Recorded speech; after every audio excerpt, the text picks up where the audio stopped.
Olá a todos. Vamos tentar entender melhor essa situação que a gente está vivendo de pandemia, de Covid, né, coronavírus. Então vamos dar uma olhada na história da pandemia.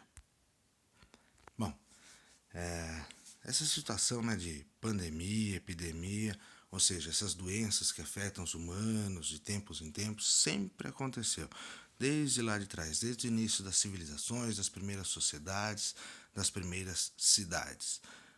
Só que aquela que ficou a mais famosa, mais conhecida, ela é até hoje chamada de peste negra. Ela aconteceu na Idade Média, naquela época dos castelos, dos reis. Muita gente ainda fala peste bubônica, né? Tanto que essa doença ela chegou a matar um terço da Europa e dizem até que praticamente metade da população do mundo. Tem aí algumas imagens, né, quadros, representações que ficaram famosas ali dessa época. E como que essa doença, essa pandemia, essa epidemia acabou chegando na Europa? Tiveram combates na Ásia, ali na região da Mongólia, perto da China e tal. E aí os genoveses, que hoje né, da região da Itália, eles levaram essa doença ali para a Península Itálica, ou seja, para a Europa. Como? Os ratos que estavam nos barcos, eles tinham pulgas. E nas pulgas, né, as pulgas carregavam uma bactéria nociva. E essa bactéria, quando entrava em contato com seres humanos, logo afetava muita gente e logo essa doença se espalhou muito rápido ali pela Europa. Cidades foram dizimadas, praticamente não sobrava ninguém. E os médicos dessa época eles carregavam ervas dentro de máscaras, né, na frente do nariz, para tentar evitar uma contaminação. Tem aí algumas imagens representando. Então, o uso de máscara sempre foi importante, né? Isso acho que praticamente ninguém tem dúvida. E o que acontece ali? Mudanças sociais, econômicas acontecem na Europa nessa época. Muita gente morreu, né? Então faltava mão de obra. E os camponeses acabaram saindo de onde eles moravam, né, dos campos, e foram para as cidades, para os burgos que ali se formavam. E até hoje as cidades que nós vivemos seguem esse padrão dessa época aí. São cidades baseadas no comércio e assim por diante. Bom, passa um tempinho e lá em 1904 acontece a revolta da vacina no Rio de Janeiro. O Rio de Janeiro estava passando por reformas urbanas. Algumas das ideias que estavam por trás dessas reformas era retirar os moradores pobres do centro e colocar, né, alocar eles nos morros próximos. Lógico que se a gente for ver, né, tem toda uma questão né, social, racial por detrás, infelizmente. Mas uma das ideias era demolir né, os prédios antigos, os cortiços, para combater as doenças, né, para que evitasse proliferação de insetos e assim por diante. Bom, tinha um cara chamado Oswaldo Cruz e ele determinou uma vacinação obrigatória contra a varíola. Talvez aí que esteja o problema. Essa vacinação obrigatória realmente, apesar da vacina ser uma situação até que nova, muita gente desconhecer o que havia por detrás, faltou ali, né, uma informação melhor por parte do governo para indicar para essas pessoas que o melhor caminho realmente era a utilização da vacina e houve uma vacinação de forma realmente autoritária, violenta, as pessoas, os agentes de saúde acompanhados ali de alguns agentes de segurança ali invadiam as casas das pessoas e tal, ou seja, as pessoas se recusavam a tomar vacina, elas não entendiam a importância da vacina. E a força policial foi colocada nas ruas, a vacinação era obrigatória, né? Ou seja, a população se revoltou. Derrubaram bondes, montaram barricadas, as pessoas confrontaram policiais, os agentes de saúde. Foi realmente complicado nessa época.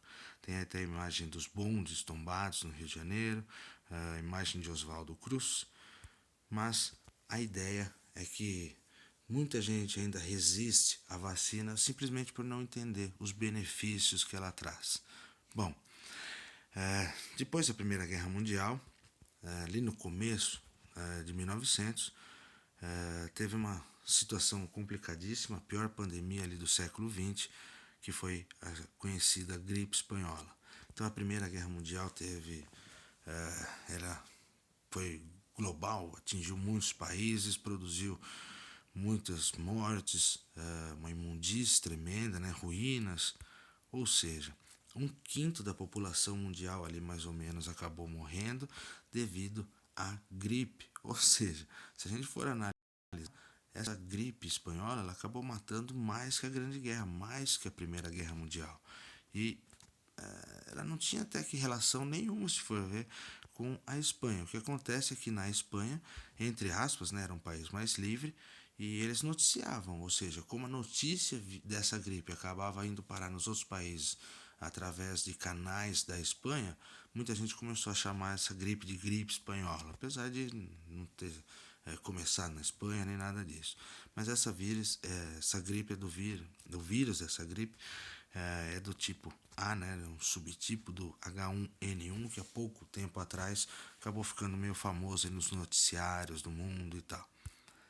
E tava aí, né, o Brasil sofrendo por causa da gripe espanhola, inclusive o presidente do Brasil faleceu por causa dessa pandemia de gripe espanhola e tal. E hoje, mais próximo do que nós vivemos no século XXI, a pior pandemia até então e há uma possibilidade de ser superada por outras pandemias, isso que é o pior de tudo, mas a que realmente afetou a nossa vida de uma forma extremamente complexa é o coronavírus, né? A pandemia da Covid-19, como muita gente chama. Então, vírus desse tipo, né, o SARS, eles infectam humanos e animais. E as doenças que eles causam complicam principalmente a respiração da pessoa. O primeiro relato da Covid-19 foi registrado em Wuhan, na China.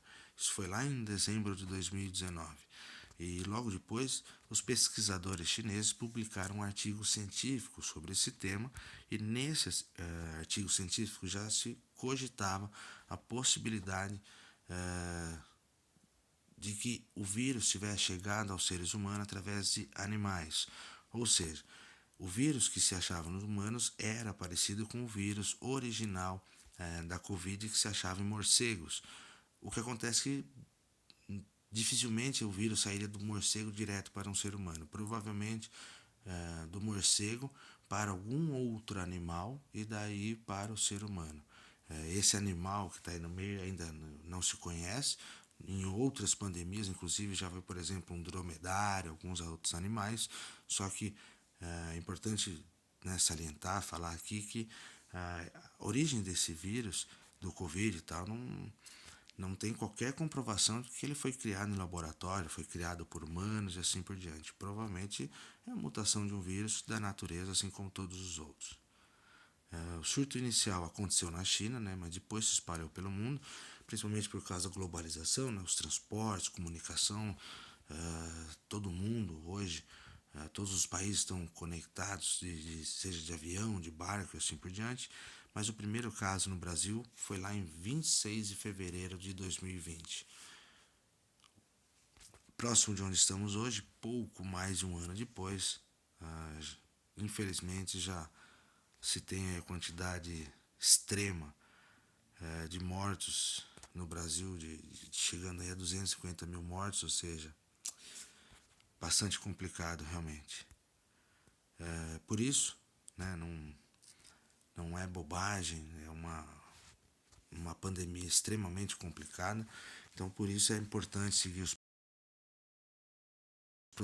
ou seja, máscara no rosto, uma outra máscara de reserva, um copo, uma garrafinha ali própria, cada um com a sua para tomar uma água, uma toalhinha ali para higienização, um paninho de repente para fazer uma outra higienização da carteira, da cadeira, alguma coisa assim, os cabelos presos para quem tiver cabelo mais comprido, evitar brincos, pulseiras, né, os adornos, o uso particular do material escolar, não emprestar nada para ninguém, assim por diante, levar para a escola somente o material escolar necessário, respeitar o distanciamento social de 1,5 m.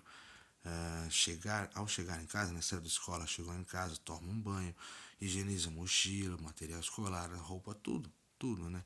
Ou seja, queira ou não, o mundo foi historicamente, né, alterado por essa pandemia de 2020 e dificilmente, vamos dizer assim, as coisas voltarão a ser como eram. Pelo menos nos próximos anos aí, o mais provável é que se continue com utilização de máscaras, que cada vez mais as pessoas sejam vacinadas e assim por diante. Então, mais uma vez, muito cuidado. É importante a gente conhecer que em outros períodos a civilização humana já passou por processos complicados e o distanciamento social sempre foi uma solução, por mais que muitos não gostem, mas sempre foi uma solução. E obviamente vamos ficar aí na esperança de que dê tudo certo e de que nós possamos ter um ótimo ano letivo, um ótimo ano na escola. E é isso. Fica, né, sempre os desejos de que dê tudo certo. Valeu. Nos falamos.